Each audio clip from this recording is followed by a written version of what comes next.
Fintan, are you still with us, man? Are you here? Yeah, I'm with you. Can you guys hear me?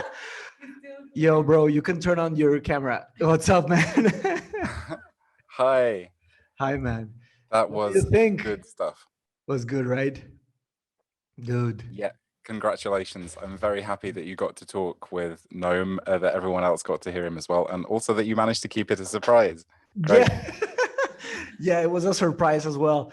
Not everyone in Mindshop can speaks English, but I will subtitle those in the talk. I will put the subtitles in Spanish and also on this one, and we can upload it, so everyone can enjoy it as we did in the full language. But I'm sure they understood most of it.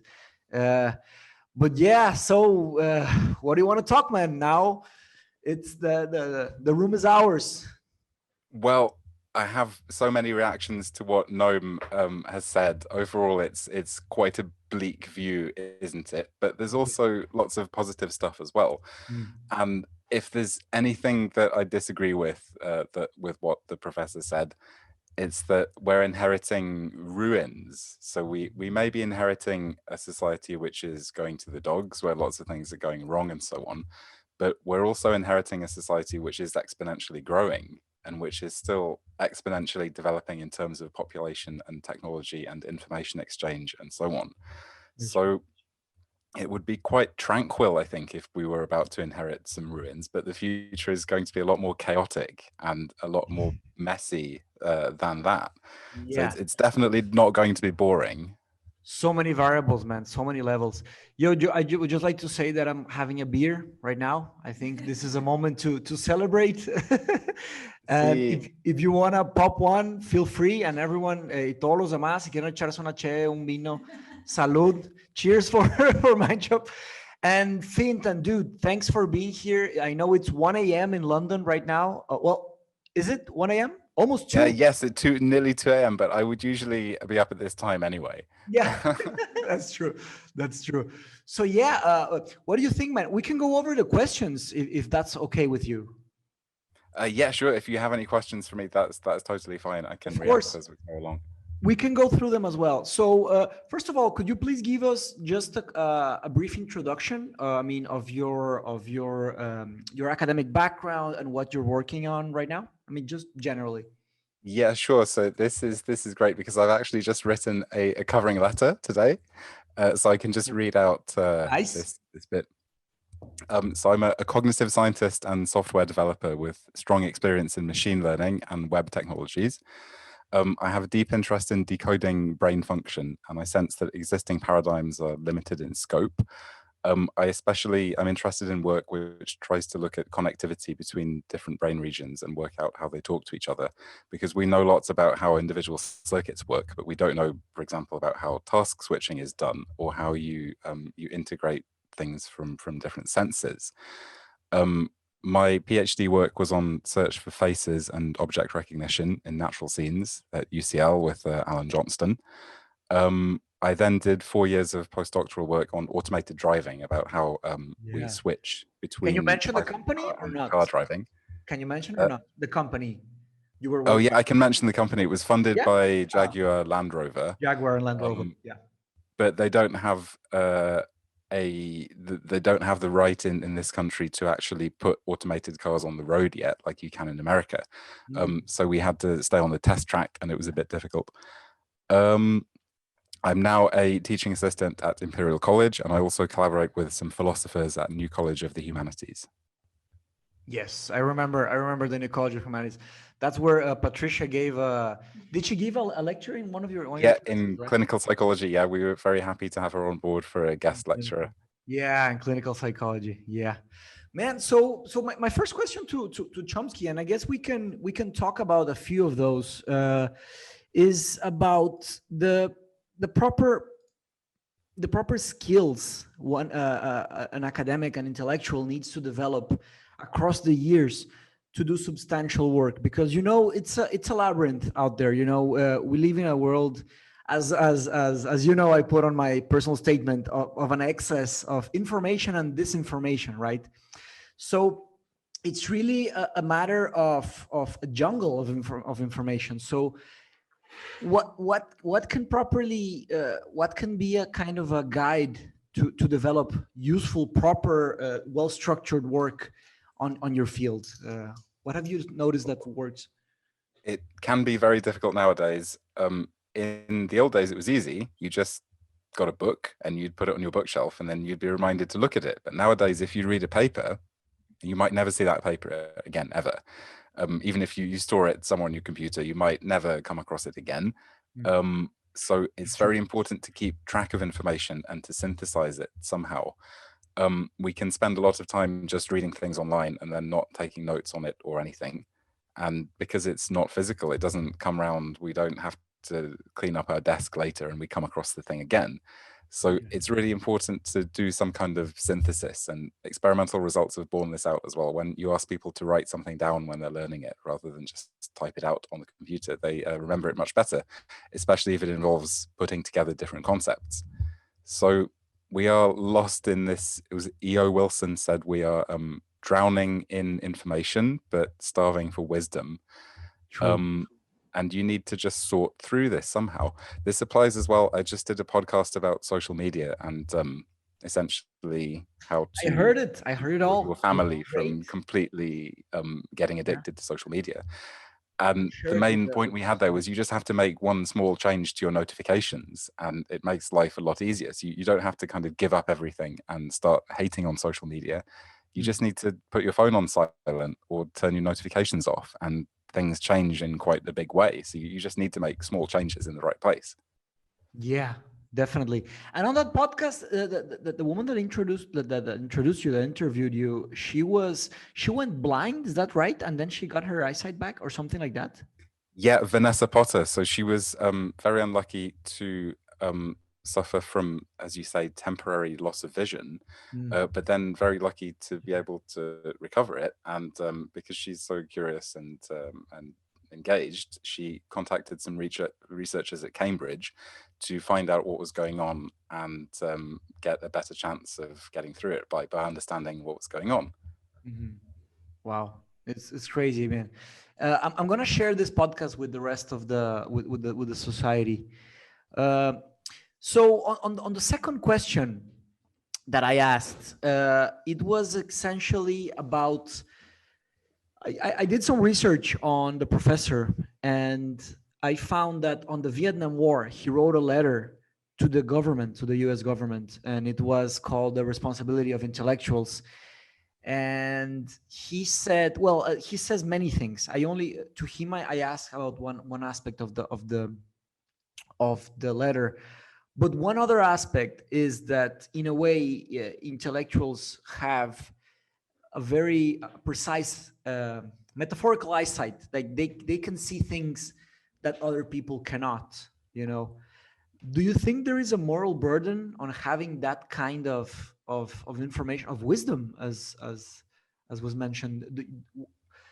What do you think about that? The term or the label of intellectual is definitely really interesting. And for a start, if you think you're an intellectual, you have the obligation to be careful with that and not to kind of use it to self-aggrandize or to show off or to value to value, get rich, for example, show off a value. Yeah. The other huge responsibility you have as an intellectual, or as someone who considers yourself an intellectual, is to realize that it's not— I don't consider myself an intellectual. Probably not because of you. Yeah. It's probably because of the chances and the privilege that you had in life. That's true. Anyone really has a very high chance of becoming an intellectual if they have the right learning resources. True. And especially if they're lucky enough to be taught critical thinking. Critical thinking doesn't come free with being a human. We need to have it taught to us. And some people don't have the privilege to have this. And so you can't really blame them for being anti-intellectual, for not trusting experts and so on. So we do have a burden to make sure that we really are. And finally, we have a burden as well to try and talk other people out of it, because this is the first time where everyone has access to a limitless torrent of misinformation. Before the 2000s, you at least had to go and join some kind of society or go down the pub if you wanted to have a conspiracy theory. You couldn't just sit at home now they and spend all day having a conspiracy theory. They come So to it's our obligation to try and convert people, essentially. Definitely. So to convert people to not look for that, that's what you said? To rationality. To rationality, of course, yeah. And this can be as simple as telling them that the websites that they're getting this knowledge from are out to get them, are out to manipulate them and to get their advertising revenue, because a lot of people just don't realize that. They haven't had the luck to have it explained to them by a documentary or something, that most of the internet is run as an ad network to profit from their attention. Yes, of course. And the time, right? And the time in the way it takes time to read and to really dedicate yourself to something. The quickest thing to do is just to watch a video or just to read a tweet or stuff. It's really complex. In a way, people have to work against their brains. Correct me if I'm wrong, but I think the brain works in a way that it flows to the easiest path, right? Regularly, right? If you don't pay attention to it. Did you read that book called Thinking Fast and Slow? Daniel Kahneman, yeah. Daniel Kahneman, yeah. What do you think about that? I mean, for you, I'm sure it was interesting with all the you have. It's definitely true to say that humans are lazy. Sorry, that humans are efficient. We are highly efficient in our cognitive systems, and we do things using the least energy possible. So Aristotle was wrong then, because Aristotle thought that we came to the world to work on our highest possible capacities, and he thought that people were not lazy generally.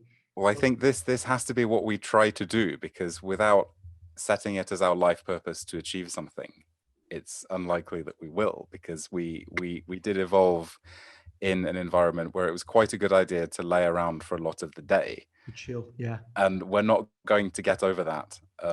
We need culture to help us out of this, and we need to make sure that we are engaged. Definitely.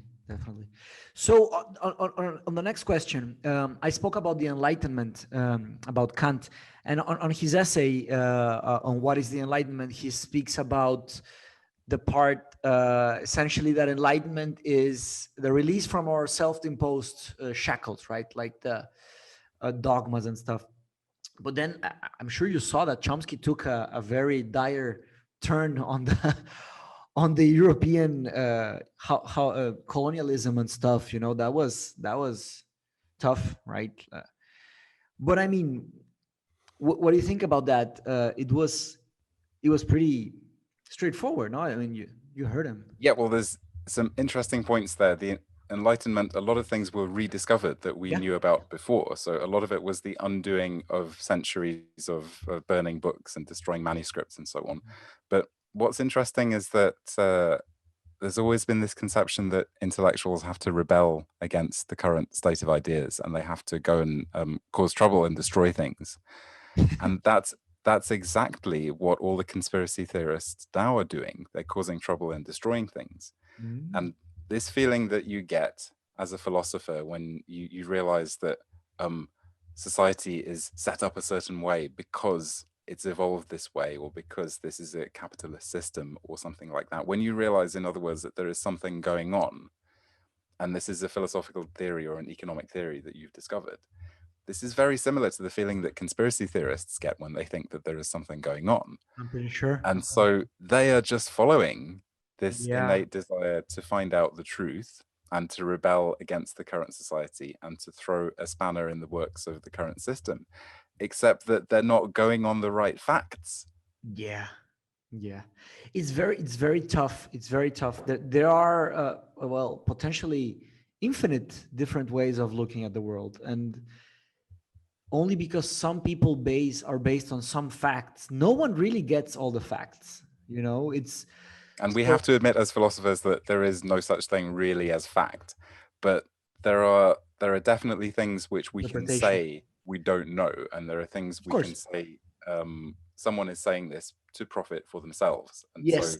Karl Popper did something impressive on science, right? Like he spoke about the concept that science is about being capable of denying some parts, not about confirming some parts of science. And And there's really so much responsibility, and it starts with the parents, right? Because people go off into schools and universities, but initially education starts at home, right? When we're babies, and babies start to look at the world, and they ask a few questions, and then there's a sense of free will, and it boils down to the parents to see how essentially they can guide the boy or the girl or whatever, uh, and then they go off into the world. And oh man, it's really tough. It's really tough because we're so many. I mean, I understand the thing you mentioned about that we're growing, but isn't that also a part of the problem, like the overpopulation? Right. This is what makes us human as well, because the thing that makes humans so intelligent is that we have an extended adolescence. We keep on learning things throughout the whole of our lifetime. We keep on playing. Most animals stop playing when they reach maturity. So they then become very serious. They become less curious. They don't run around and do things and play with each other as much as they used to.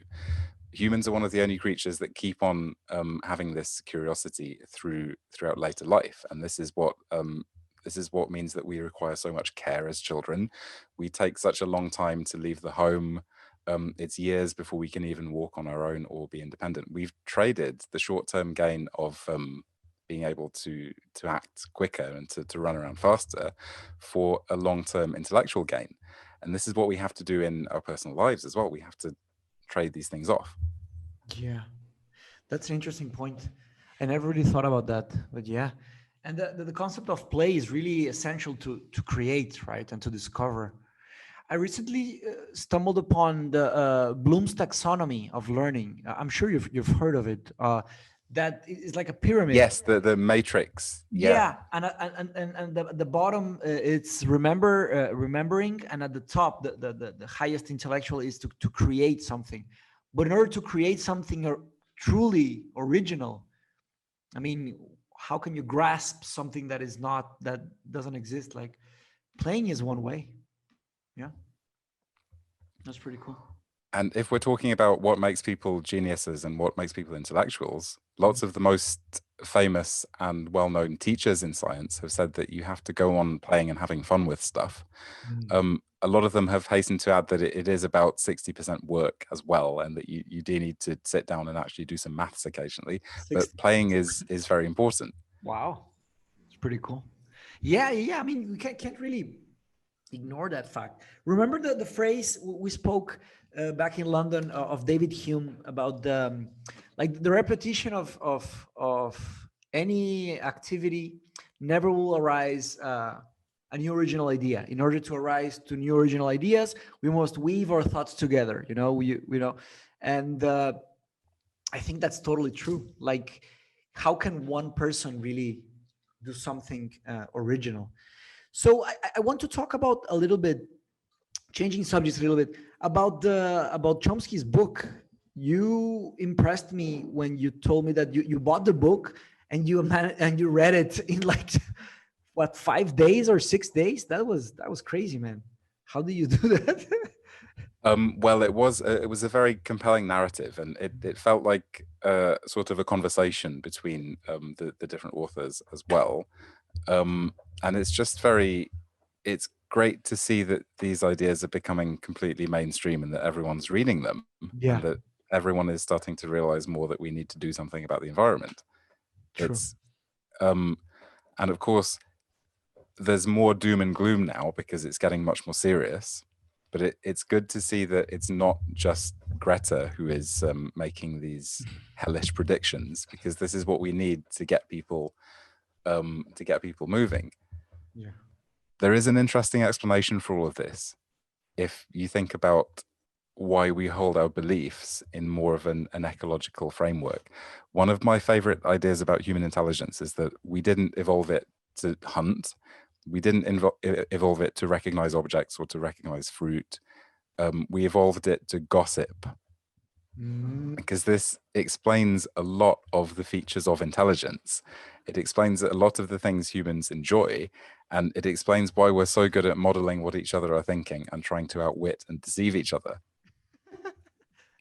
So whose theory is this? Who's the author? I can send you some references. Okay, It's of course, with there's many. Okay. evolutionary psychology, it's very hard to tell because you can never go and look at the time, but it fits. So bearing this in mind, bearing in mind the fact that we could have evolved our intelligence just essentially to deceive and gossip with each other, conspiracy theories make a lot more sense because you're just going along with the people around you because it's convenient, and it's very advantageous to go along with the people around you because they'll accept you into the group. You can share the same jokes together. You can rib on the same out groups. You can threaten the same people, and you can go on the same expeditions together and go on a quest. So it's essentially just like viral transmission. It's not about how much sense the conspiracy theory makes. It's just about the percent of people around you in the network who believe it. And network modeling shows that once between 5 and 10% of people in the network believe something, it can very rapidly spread to everyone else in the network. Wow. So we can expect a turning point perhaps in conspiracy theory as well as in climate change. Did you see Sacha Baron Cohen's speech he gave?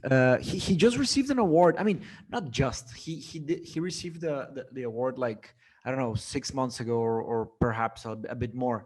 Well, of course, Sacha Baron Cohen is Borat, Borat and that guy, Ali G, all those characters, Bruno and all those.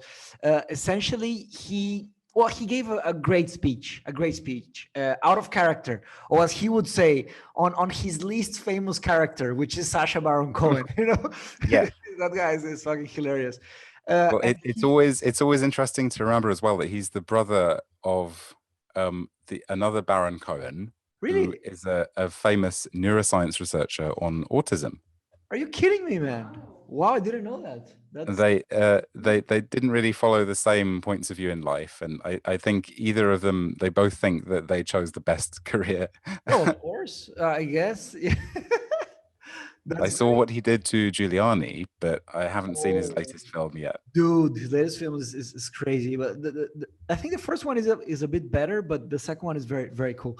But I mean, what was I was gonna say on when he receives this award at the end, he says like, I'm not gonna get it precisely right, but he says something like, it's like freedom of speech is not the same as freedom of reach, in the sense that, we are free to speak, but having a reach of millions and millions and millions and millions of people, it's kind of different, right? Like you can say whatever you want and 1 or 2 people, or I don't know, 10 people can hear, but what about 5 million people can listen to you?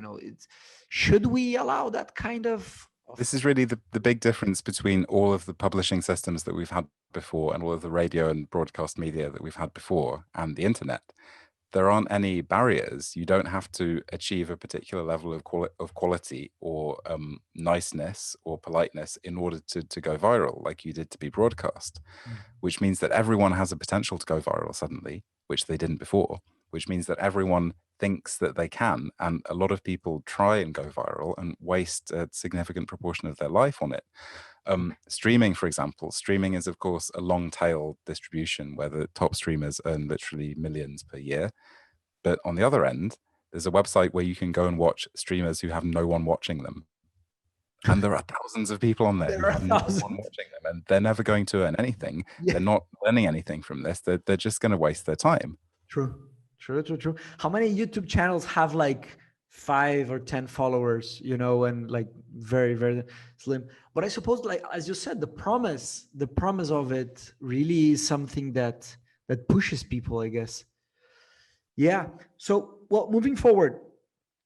Oh man. So the fifth question I asked Chomsky was about surveillance capitalism, and I'm reading this book that was written by a Harvard sociologist called Shoshana Zuboff. And have you read it? Have you heard about it? I've read some of it. I have the book, but I haven't read all of it. Okay. Yeah, I haven't read everything as well. I've just read like, I don't know, 20 or 30 pages, but it's really impressive. It's really, really impressive. Like she compares what these people on Silicon Valley are doing to what Ford did on when he began with cars, mass production of cars. And her metaphor is very powerful. She says, like, just like people were impressed by seeing a carriage without a horse, it's something completely new. This is something that is happening today. And she says, like, well, people have no clue about what's happening on machine learning. I mean, you know this, of course, but the concept of not even it being a totalitarian government, a totalitarian power. She says that this kind of power is not even totalitarian. It's something new, it's unprecedented. That's the word she uses. And the danger about unprecedented things is that there's no clue on how to, even be aware of them. And she says it's a kind of instrumentarian power. So my question is about what hope there is there, to fix these technologies. Because I mean, I remember you have a great story that on an app that maybe I would like you to tell it if you're fine with it. You don't have to use any names, but remember the social media, the social media app that you belong to? Sure, yeah. So how I got interested in all this in the first place is I was hired to work as a spam and harassment detector. So I did the same job that all these developers at Facebook do, who have to sit in a room all day looking at terrible pictures and clicking no, except that I had to write the algorithm that did that. So I didn't actually have to look at the pictures myself. It was actually text at the time, but I had to write the algorithm that detected this. And it was a really eye-opening and horrible experience, because this was a platform designed for teenagers, and there was essentially no protection against harassment or abuse on the platform at all. And one thing I did as part of our data science initiative, I put up a big screen on the wall of the office with all the messages that were going through the platform just scrolling past, so people could see what was going on. And on any normal platform, this would be kind of a nice thing to do. We had to take the screen down again because the messages were just too terrible. And I, of course, wanted to ban all these users. The CEO wouldn't let me ban them because it was bad for appearances if you were losing lots of users. And the whole company eventually rapidly shut down. All the female developers walked out on the same day, and they burnt through £20 million doing absolutely nothing. So this is, again, as Prof. Chomsky said, it's a lesson to the privileged of us, the investors, not to invest in things like this. Yeah. But this really brought it home to me that there is a huge problem with the internet, and that it's not a good place for people to be unguided, not because of the traditional violence and pornography and so on, but because you're going to end up being radicalized by algorithms. Yeah, I agree, man. So I'm interested in the developing of the technology, the process of the development. Did they have any kind of moral compass, like because I imagine not. Did they just say, like, let's do this to make money and to as much as we can, as fast as we can, hack the growth? Well, lots of my fellow developers had consciences, and that's why all of the female developers walked out on the same day. I quit shortly afterwards. The upper levels of the management didn't really have any scruples or conscience, and indeed the CEO had a book on his desk, How to Exploit the Dopamine System for marketing and advertising. Are you kidding me? It's a very good selling book. Jesus Christ, man! A lot of people from Facebook quit, right? I'm sure you've seen the interviews and stuff. Their conscience is destroyed. There's a documentary on Netflix. I believe Nick Clegg is still working there, though. I don't know who that is. Who's that guy? So, and yeah, we all do have to follow our consciences. Yeah, of course, man. And on dopamine, on the podcast you were part of, essentially you said that social media can give you dopamine, but there's other, are there neurotransmitters? That's how they're called. For example, serotonin, that's not delivered. Yeah, so they each have to do with different things. I'm not going to say mediate or underlie or anything because we don't really know how neurotransmitters work. Ooh. We know they send messages between cells, but we don't know what they're used for. That's like saying that we understand how transistors work in a computer, but we don't understand how the processor works as a whole because we don't know how all the transistors are organized. But dopamine is about surprise and unexpected reward. So usually you get some when there is an unexpected reward. Such as you're scrolling onto the next video and it's really interesting and you remember I should go to this website again. Serotonin is mostly about physical contact and hugs, so you don't get any of that from social media at all, unfortunately. I found that is really fascinating. I think that's because I'm always thinking about strategies to destroy those companies. I mean, it's something that not to destroy them, but to really for people to understand what they're doing. I think it's if someone understands something and other people are getting taken advantage of, I believe the person that understands it should do something or try to think of something, but there's no. Well, I'm going to sound like a conspiracy theorist here, but there's a lot going on behind the scenes. It doesn't just get forced on you as you're going around the internet, that most of the websites you use are collecting advertising data on you and selling it to each other in very interesting ways, which is very interesting software that works very quickly and fascinatingly, but still whose purpose is to get money from the time that you spend looking at stuff on the internet. And it is time that we had a system where, say, you pay £5 a month and it gets distributed to all of the articles or news websites that you visit. But because there isn't really a demand for it, because advertising is so profitable, it hasn't come along yet. More people are starting to use ad blockers to try and get rid of their adverts and to fight against this. And now it's essentially a protocol war, which would be very interesting to discuss with Prof. Chomsky, actually, because the Google browser keeps making it harder to block your ads. So the ad blocking extension has to work in different ways, and then the Google browser gets better and so on. Eventually, of course, the ad blockers will win and people will have to stop selling ads. But there are already websites that detect your ad blocker and then refuse to show you anything until you turn off your ad blocker.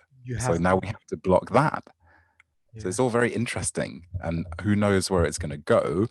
But there are definitely forces that are fighting on our side, like the Firefox browser, to give us capability to not be tracked and to not be advertised to.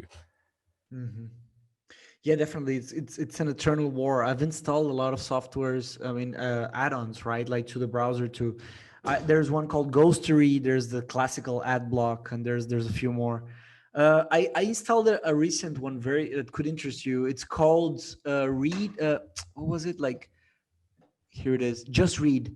Essentially, you click on it, and it just cleans everything and just gives you the text. So it gives you a clean version, as if you would print an article. It's pretty useful. So, dude, going into AI, because big data and machine learning are just the beginning, as we know. The big one that's coming next, of course, we have blockchain, which is a whole different conversation, but we have AI, right? We have spoken a lot about AI, and we came to the conclusion, and as many other people did, that the term AI is kind of used wrongly in many situations, right? Like we have strong AI and weak AI, right? I read an article on The Guardian yesterday, and it was about the US. And I'm sure you heard when I mentioned it to the professor, that the US thinks that they have a moral imperative to develop AI weapons because they would be safer. I call bullshit on that. That would be my first comment. But on a second note, I think other countries will do that, and are we looking at a potential AI weapons race that is going on under the sheets? So I think a good way to sum up, have we invented AI yet? Some people think we haven't even discovered natural intelligence on Earth yet, but there are some very scary things going on. We're As talking about artificial, yeah. This year, machine learning has been able to outfly a US fighter pilot for the first time. So this is only in the simulator, obviously, but the simulator is very accurate, and the AI fighter jet can now shoot down the actual pilot, which is not going to be pleasant if situations like this occur in the real world. What's more likely is that AI drones are going to be fighting each other, and that there's going to be lots of material loss through this. The economics of warfare might be changed completely, because now you don't have to lose as many human lives, you just have to lose some material. It could change everything.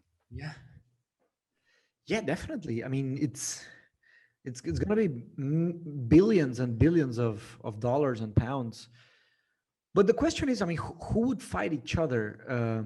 Of course, there's China and the US. Well, we've already seen the first robot that has the authority to kill something.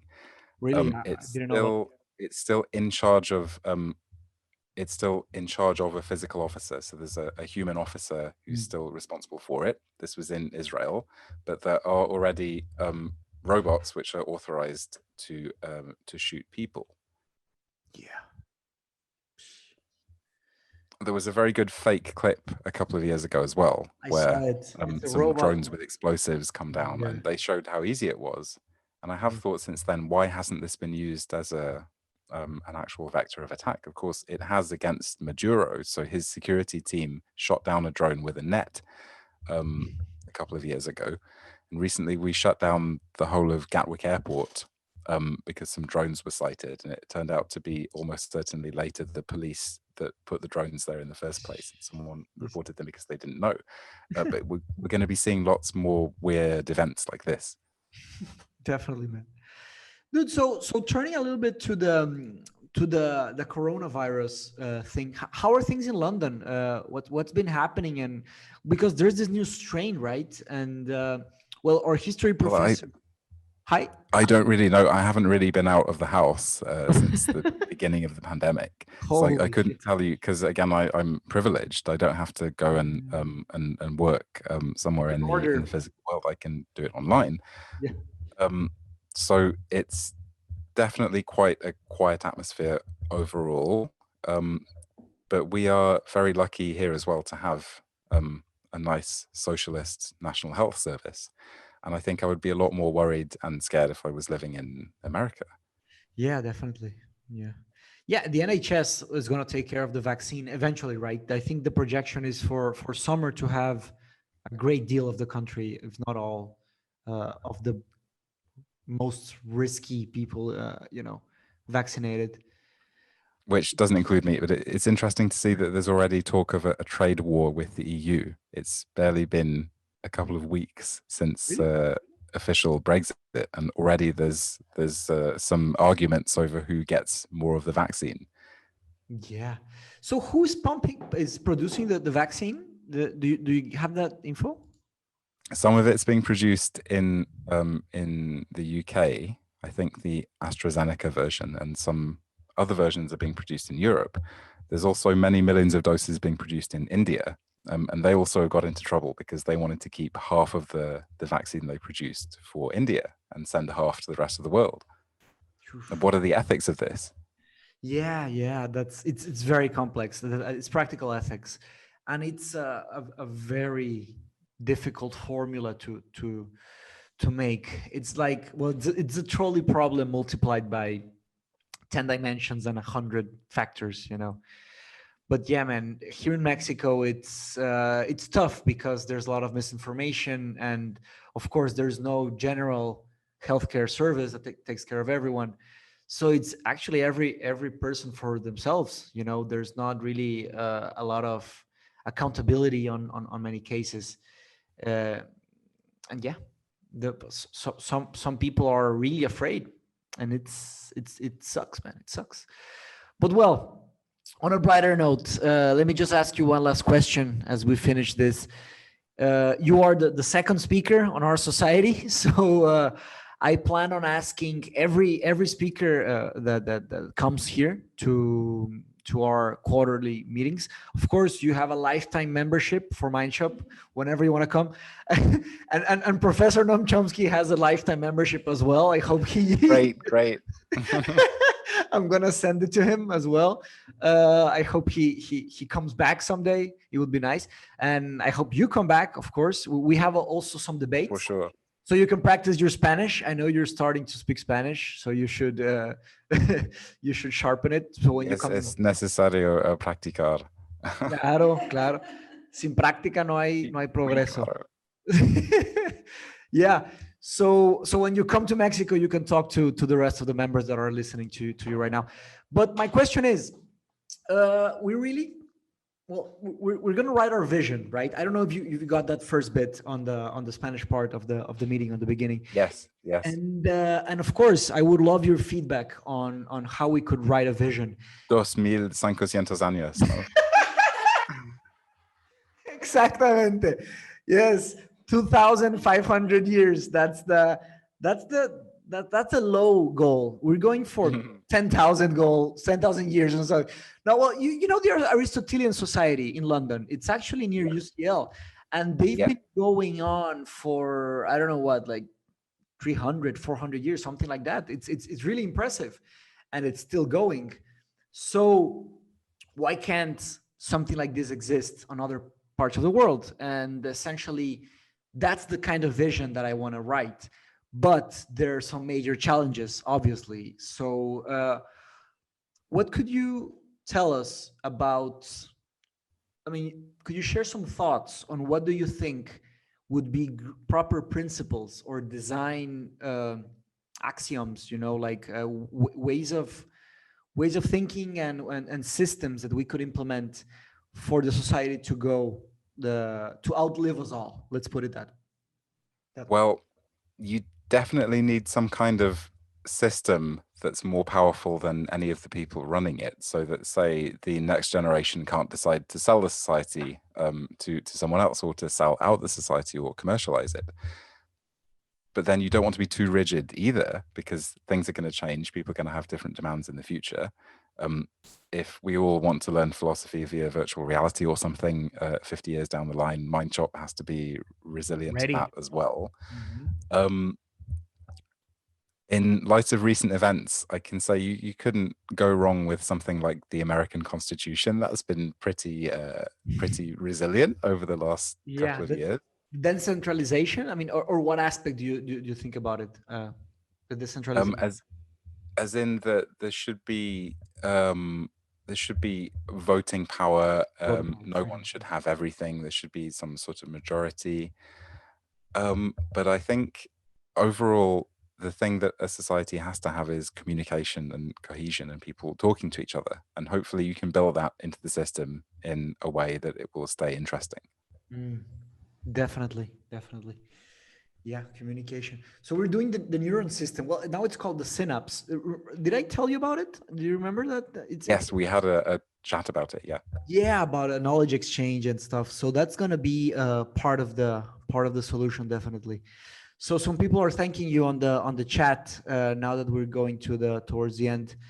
Dude, thank you so much for this. I just want to put on the record that if Mindshop exists, it is in a big chunk because of all of the help you've given me throughout the years and all of the conversation we've had, and really that the presentation we did in London with Robaina, with Eugenio, I'm gonna invite him soon, and we did with it was what was it called? Skillshare? No, not Skillshare is famous. Skill Tribe, remember that we did a collaboration with them, and we had the first Mindshop over there in London, and I wonder what happened to them. It has been a very interesting journey, and I've been very happy to go on it with you as well, and especially to see the success of Mindshop. Very well done. Thanks, this has been an amazing event, and thank you very much for having me. I've never been at an event with Professor Chomsky before, and I'm not sure if I will be again in the near future. So this has been a great experience. And thanks to everyone in the audience for your attention. Yes, man, definitely. And we didn't speak about the project about Lyra, right? We could talk about it in a second moment, but I'm gonna make something. We can do maybe a discussion board, share a link. Yeah, we can get to that at a later date. That's fine. Definitely. But we're gonna have to integrate at some point. And when you take back the project as well, because I think you're a bit of on a break as well. But dude, Fintan, thanks again, man. I think it's almost what time is it in London? So 2:30. And dude, Not thanks a getting lot. light yet. Yeah, what? Okay, well, Not light yet. Thank you, Fintan. not. Thanks, bro. Nice to see you. Thank you, everyone, and have a good evening. Yeah, and if we get accepted to Oxford, we're gonna go visit you, and we're gonna have a beer. Definitely. Good luck, Yes. both of you, with your applications. Thanks, and man. best wishes to everyone else. Take care, bro. Have a good night. Cheers. Cheers. Bye bye.